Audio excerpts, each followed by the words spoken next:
Terima kasih Anda masih menyaksikan kabar Jogja bersama saya Wana Gastia. Saudara, para siswa sekolah dasar di Sleman, Yogyakarta memiliki cara tersendiri untuk melestarikan budaya sekaligus mengalihkan dari kebiasaan bermain handphone. Ya, mereka belajar membuat wayang suket berbahan dasar rumput kering.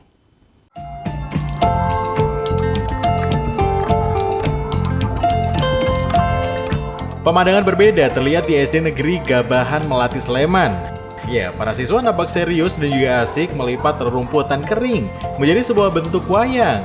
Mereka tengah membuat salah satu karya seni tradisional bernama wayang suket. Suket dalam bahasa Jawa berarti rumput, sehingga wayang suket dapat diartikan sebagai wayang yang terbuat dari rumput. Rumput yang digunakan adalah mendong atau rumput tikus yang telah dikeringkan. Rumput kering tersebut kemudian dianyam dan juga dirangkai menyerupai bentuk tokoh wayang. Para siswa nampak antusias mengikuti kegiatan membuat wayang suket untuk pertama kalinya. Laki-laki halus. Laki-laki halus. Susah nggak sih bikinnya? Gampang. Gampang. Sebelumnya udah pernah? Belum. Belum pernah. Baru pertama kali ini. Ya. Gimana? Wayang suket. Wayang suket. Gimana? Susah nggak? Wayang susah. Sebelumnya udah pernah. Baru pertama kali ini. Pengenalan wayang suket kepada anak SD dilakukan sebagai upaya untuk melestarikan seni budaya asli Indonesia di tengah gemburan budaya asing. Melalui kegiatan ini, anak-anak juga diajak untuk mengalihkan kebiasaan bermain gadget menjadi kegiatan yang menumbuhkan kreativitas nyata.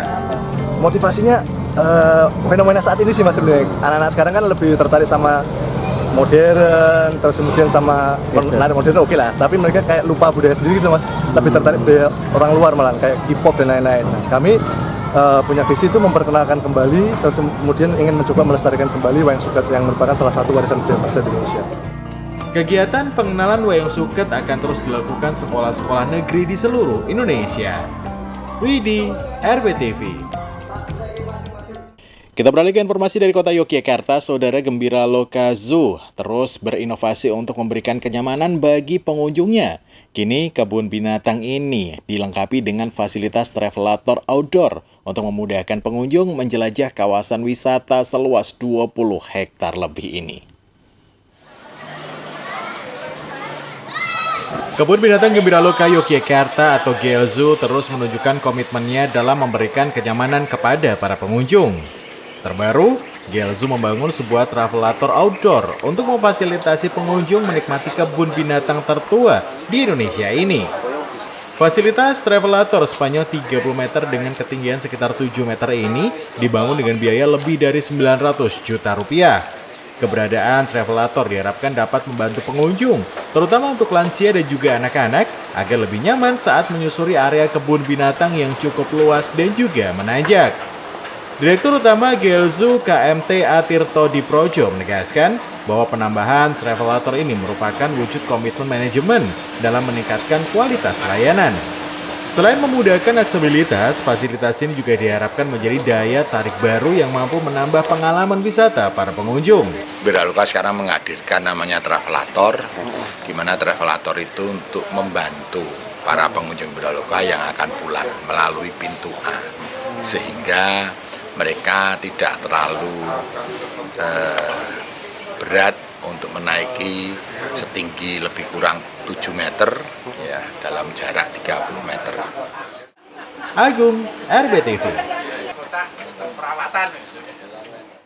Dari kota Yogyakarta kita beralih ke Bantul. Saudara, warga Dusun Curong, Pendoharjo, Sewan Bantul berhasil menyulap limbah batok kelapa menjadi beragam aksesoris bernilai jual tinggi. Ya, produk kerajinan ini yang diberi nama Yanti Batok Craft bahkan telah menembus ke pasar internasional.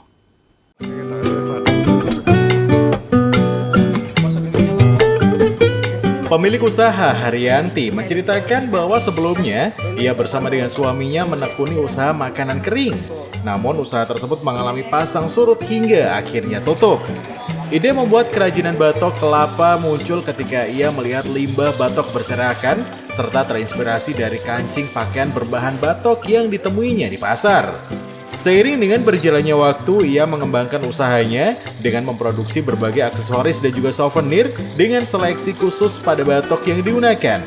Batok yang tebal lebih dipilih karena lebih kuat dan juga tidak mudah tipis saat diproses. Hasil olahan dari batok kelapa miliknya kini semakin beragam, seperti kalung, gelang, dompet, taplak meja, alat makan, hingga tas. Dari berbagai produk tersebut, tas menjadi yang paling diminati di pasar. Proses pembuatannya, satu tas memerlukan waktu antara 2 hari hingga sepekan, tergantung dari tingkat kesulitan dan juga motif yang diinginkan. Satu tas batok bisa selesai dalam waktu 3 hari. Terkait dengan harga, Haryanti menyebutkan produk souvenir dibanderol mulai dari Rp3.000 hingga Rp50.000, sedangkan untuk tas batok dijual dengan harga Rp30.000 hingga Rp450.000, menyesuaikan dengan model dan juga tingkat kesulitannya. Tasnya itu sendiri memang ada 2 macam, yaitu dari tas batok kelapa tua dan juga batok kelapa muda.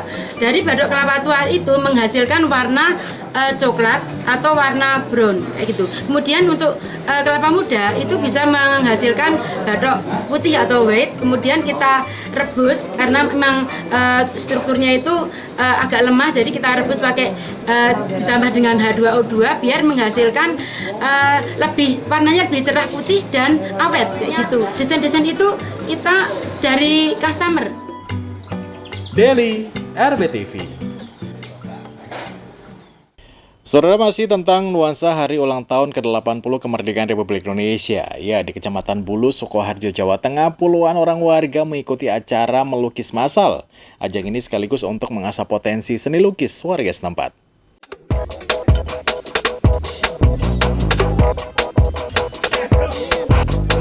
21 orang warga yang mayoritas anak muda ini melukis bersama-sama dengan tema kemerdekaan. Ya, mereka adalah pemuda desa Lenggeng, Kecamatan Bulu, Sukoharjo. Para peserta pun mengekspresikan imajinasi mereka dalam goresan di atas kanvas. Berbagai lukisan dengan tema besar dari Desa untuk Nusantara ini tercipta begitu apik.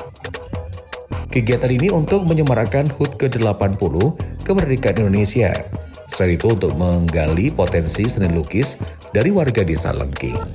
Yang melihat potensi warga masyarakat desa Lenggeng yang mempunyai kreativitas untuk menggambar, sehingga ini diwadahi malam hari ini. Kebetulan ini juga dalam rangka menyambut peringatan Hari Ulang Tahun Kemerdekaan RI. Harapannya dengan adanya kegiatan ini masyarakat bisa menyalurkan kreativitasnya. Uniknya tak sedikit yang mengekspresikan kegelisahan mereka tentang kondisi Indonesia dalam lukisannya. Salah satunya kritik sosial yang menggambarkan amarah kepada para koruptor. Masih dalam rangka kemerdekaan karena nanti endingnya itu di tanggal 31 kemerdekaan. Jadi acara ini diselenggarakan oleh Bina Remaja Desa Lenggeng untuk memang mencari bakat-bakat pelukis di Desa Lenggeng. Dalam waktu 3 jam, para peserta berhasil menyelesaikan lukisan mereka. Pelukis massal ini memperebutkan hadiah total Rp1,5 juta untuk 3 orang pemenang. Rizky Budi Pratama, RBTV. Saudara, kami akan segera kembali dengan informasi yang lainnya. Tetap di Kabar Jogja, RBTV.